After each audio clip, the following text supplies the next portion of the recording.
Bonjour, c'est Emmanuel Chirage de 18h39. Bienvenue dans cette... Hé, la poubelle! Tu crois que c'est vraiment comme ça qu'on va sauver la planète? Ce qui vient de se passer, c'est exactement le sujet de notre vidéo. Est-ce que nos actions individuelles, ce qu'on appelle les éco-gestes, peuvent sauver la planète à eux seuls? En gros, est-ce qu'il faut faire confiance à la fameuse fable du colibri qui a été popularisée par l'écrivain et agriculteur Pierre Rabhi? Eh bien, c'est ce qu'on va essayer de découvrir maintenant. On va aussi essayer de mettre la bouteille dans la bonne poubelle. Parce que là, on s'est trompé. Pour répondre à cette question, on va d'abord s'intéresser au colibri. C'est pas n'importe quel oiseau que les Amérindiens ont choisi comme héros de ce conte, non. Le colibri, c'est l'oiseau de tous les records. Déjà, c'est le plus petit oiseau du monde, 1,8 g pour 5 cm. Et puis, c'est un oiseau qui peut aller dans toutes les directions. Il peut même reculer, faire du surplace, c'est un petit peu comme un hélicoptère. On connaît tous ces images de colibri trop mignon en vol stationnaire, en train de butiner les fleurs avec son bec interminable. Et c'est pas tout. Le colibri n'est pas grand, mais il est vaillant. Son cœur peut battre à 1260 pulsations par minute, ses ailes peuvent atteindre le chiffre fou de 200 battements par seconde, et quand il vole en piqué, il fait des pointes à presque 100 km/h. Bref, on pourrait parler du colibri pendant des heures. Peut-être ouvrir une chaîne d'ornithologie, moi. Alors que raconte cette légende? Eh bien, tout d'abord, il y a la version de Pierre Rabhi, qui raconte que un jour, un grand incendie ravage la forêt. Tous les animaux sont tétanisés par la vision de leur maison qui est en train de brûler, sauf un, le colibri évidemment, qui va à la rivière et qui essaye d'éteindre l'incendie en jetant des gouttelettes dessus. À ce moment-là, le tatou est étonné, se tourne vers le colibri et lui dit « Mais colibri, tu es complètement fou! C'est pas avec des gouttes que tu vas éteindre un incendie !» Ce à quoi le colibri répond « Je le sais, mais je fais ma part », avec une voix de beau gosse comme ça. Faire sa part. Cette réponse, c'est devenu le slogan du mouvement Colibri fondé par Pierre Rabhi et il se répand bien au-delà. Aujourd'hui, de nombreux écologistes utilisent ce concept pour faire l'apologie de ce qu'on appelle les éco-gestes, comme par exemple remplacer les bouteilles d'eau en plastique par une gourde, ne pas consommer de viande, consommer des fruits et légumes de saison, ne pas prendre l'avion, etc., etc. Pourtant, tout le monde n'est pas d'accord avec cette interprétation de la légende du colibri. C'est le cas de Patrick Fishman. Il est écrivain, musicien, conteur, et il nous a confié que pour lui, cette légende, c'est beaucoup plus révolutionnaire que ça. La légende, ce n'est pas une forêt au départ, c'est l'arbre de vie.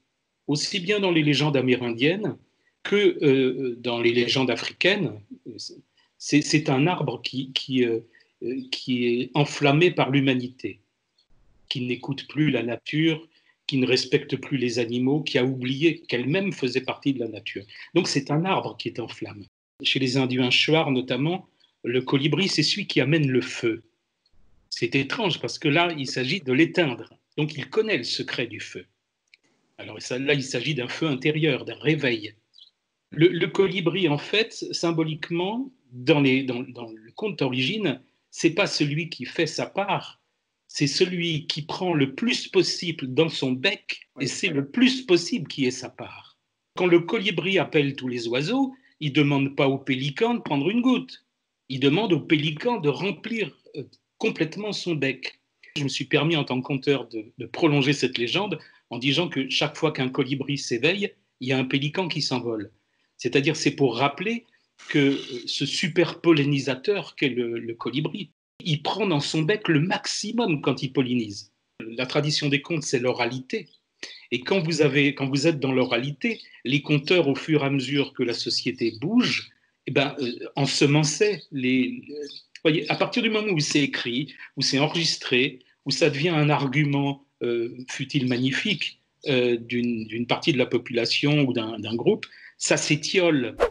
Alors est-ce que ça veut dire qu'il ne faut pas s'inspirer de cette légende, qu'il vaut mieux attendre que ça passe, et puis compter sur les gens qui ont du pouvoir pour changer les choses? Eh bien, ce n'est pas vraiment ce que nous répond Patrick Fishman. Nous sommes tous colibris de façon différente. C'est-à-dire que vous allez avoir des gens, par exemple, qui sont dans l'institution, qui ont été élus, qui vont essayer de faire adopter des lois qui vont dans un sens positif. Mais vous avez aussi des gens qui sont des zadistes, qui vont se mettre à vivre autrement. C'est aussi le fait que le plus petit peut faire beaucoup. Et ça, c'est le plus petit qui peut faire beaucoup et puis qui en appelle au peuple des oiseaux. Mais le peuple des oiseaux, c'est pas rien non plus sur le plan symbolique. C'est ceux qui peuvent s'élever. c'est-à-dire voir les choses d'un peu plus haut. Et je pense que c'est important. Voilà, vous savez désormais tout sur la légende du colibri. À vous maintenant d'ajouter un chapitre. Vous avez compris qu'une légende doit s'actualiser au contact de l'époque pour rester vivante. On peut imaginer par exemple mettre un masque au colibri et puis il jetterait du gel hydroalcoolique sur le feu par exemple, avec son petit bec. Et si vous cherchez de l'inspiration pour agir à titre individuel, je vous conseille de regarder notre entretien avec Rob Greenfield, le militant écolo le plus dingue du moment. Il a vécu 1 mois en portant ses déchets sur lui. Il a utilisé l'eau d'une fuite d'une bouche d'incendie pendant 1 semaine pour se laver et pour boire. Et pendant 1 an, il s'est nourri exclusivement de la nourriture qu'il produisait lui-même. Voilà, n'oubliez pas de vous abonner à notre chaîne YouTube et de mettre un pouce bleu pour cette vidéo. Ça nous permet de savoir que vous pensez à nous. On vous embrasse fort, de loin, et on vous dit à très bientôt. Tu vois, ça c'est un colibri qui est en train de dormir. Il a la tête en bas, truc de dingue.